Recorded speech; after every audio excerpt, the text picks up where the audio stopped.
and they said, okay, you know what? We see your little games that you all are playing down on the front lines. So here's the new policy. For every one American soldier that you have with you, you got to have 7 Iraqi soldiers.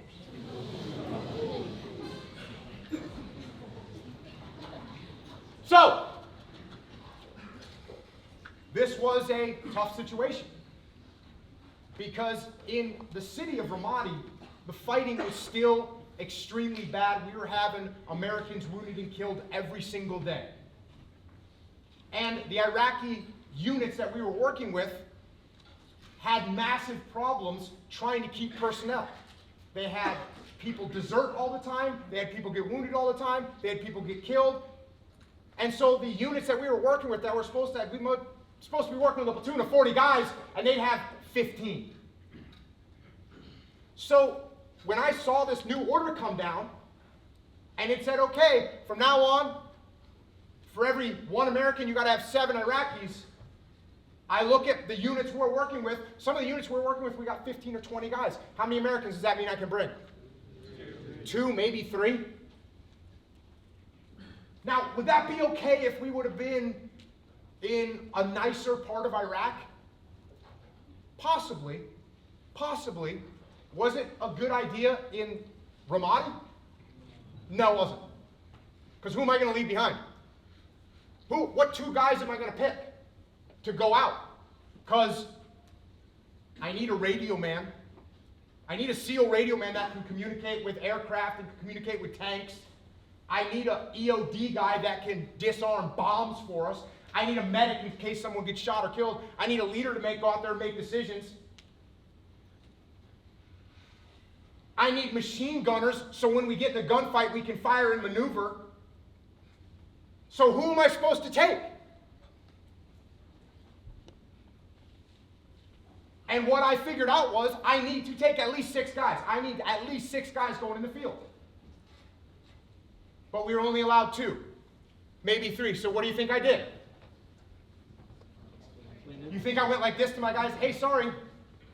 It's just a radio man and a machine gunner, I guess. You think I did that? What do you think I did? You think I broke the rules? You think I said, oh, they don't know what they're doing, I'm just going to do whatever I want? No. What I did was write a point paper in the form of an email, a simple, clear, concise email up my chain of command. And said, hey boss, here's what's going on in Ramadi. Here's the number of Americans that are wounded and killed every single day. Here's the amount of enemy contacts, which by the way at this point was 30 to 50 a day.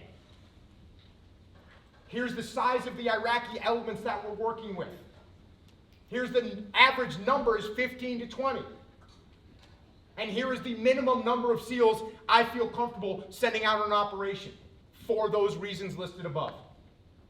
Can I please get a waiver on this directive? And you know what my boss said? He said, yeah, Jocko, do whatever you want. Do whatever you want. You do what you got to do to keep your guys safe. Yes, by all means.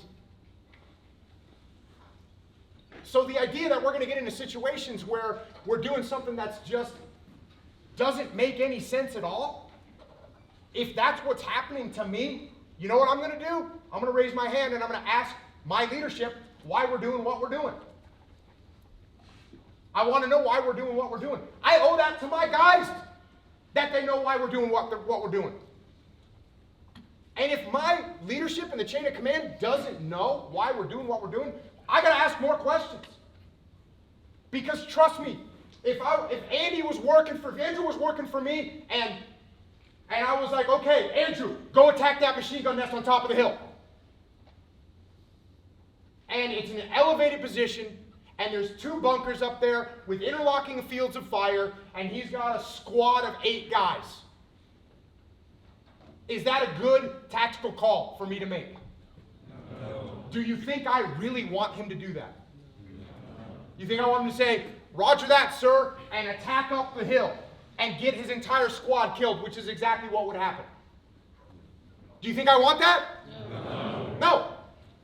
What I want him to say is, hey, Jocko, actually, it's an elevated position. There's 2 bunkers. They got interlocking fields of fire.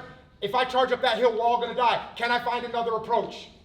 And you know what I say? Absolutely. Thank you. Thank you.